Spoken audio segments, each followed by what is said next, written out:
ಇತಿಹಾಸದಲ್ಲಿ ಕೆಲವರು ಅಧಿಕಾರಕ್ಕಾಗಿ ಬದುಕ್ತಾರೆ, ಆದರೆ ಕೆಲವರು ಅಧಿಕಾರವನ್ನು ತ್ಯಜಿಸಿ ಇತಿಹಾಸವಾಗ್ತಾರೆ.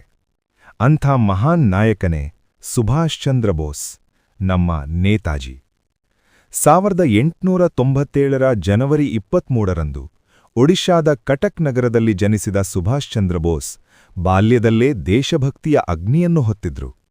1919ರಲ್ಲಿ ಅವರು ಇಂಡಿಯನ್ ಸಿವಿಲ್ ಸರ್ವಿಸ್ ಪರೀಕ್ಷೆಯಲ್ಲಿ 4ನೇ ಸ್ಥಾನ ಪಡೆದುಕೊಂಡ್ರು.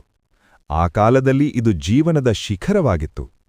ಆದರೆ 1921ರಲ್ಲಿ ಅವರೊಂದು ತೀರ್ಮಾನ ತೆಗೆದುಕೊಂಡ್ರು. ನಾನು ಬ್ರಿಟಿಷ್ ಸರ್ಕಾರಕ್ಕೆ ಸೇವೆ ಸಲ್ಲಿಸುವುದಿಲ್ಲ. ಒಂದು ಕ್ಷಣದಲ್ಲಿ ಅಧಿಕಾರದ ಬಾಗಿಲು ಮುಚ್ಚಿ ದೇಶದ ಹೋರಾಟದ ದಾರಿ ತೆರೆಯಿತು. ದೇಶಬಂಧು ಚಿತ್ತರಂಜನ್ ದಾಸ್ ಅವರ ಮಾರ್ಗದರ್ಶನದಲ್ಲಿ ಸುಭಾಷ್ ಚಂದ್ರ ಬೋಸ್ ರಾಷ್ಟ್ರೀಯ ಚಳುವಳಿಯಲ್ಲಿ ಮುನ್ನಡೆದರು. 1938ರ ಹರಿಪುರ ಅಧಿವೇಶನದಲ್ಲಿ ಮತ್ತು 1939ರ ತ್ರಿಪುರಿ ಅಧಿವೇಶನದಲ್ಲಿ ಭಾರತೀಯ ರಾಷ್ಟ್ರೀಯ ಕಾಂಗ್ರೆಸ್ನ ಅಧ್ಯಕ್ಷರಾದರು. ಆದರೆ ಸ್ವಾತಂತ್ರ್ಯ ಪಡೆಯುವ ದಾರಿಯ ಕುರಿತು ಭಿನ್ನಾಭಿಪ್ರಾಯಗಳು ಹುಟ್ಟಿದವು. ಅಹಿಂಸೆಯ ದಾರಿಯಲ್ಲದೆ ಕ್ರಾಂತಿಕಾರಿ ಹೋರಾಟವೇ ಅಗತ್ಯ ಎಂದು ನೇತಾಜಿ ನಂಬಿದ್ರು.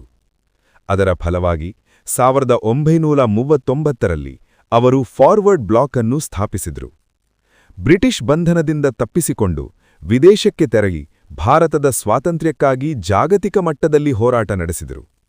1943ರಲ್ಲಿ ಅವರು ಆಜಾದ್ ಹಿಂದ್ ಸರ್ಕಾರವನ್ನು ಸ್ಥಾಪಿಸಿದ್ರು ಮತ್ತು ಆಜಾದ್ ಹಿಂದ್ ಸೇನೆ, ಇಂಡಿಯನ್ ನ್ಯಾಷನಲ್ ಆರ್ಮಿಗೆ ನೇತೃತ್ವ ನೀಡಿದರು.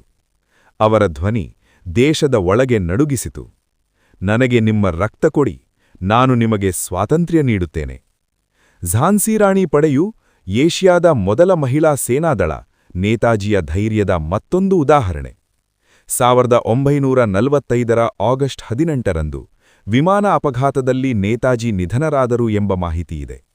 ಆದರೆ ಅವರ ತ್ಯಾಗ, ಅವರ ಆದರ್ಶಗಳು ಇಂದಿಗೂ ಜೀವಂತವಾಗಿವೆ.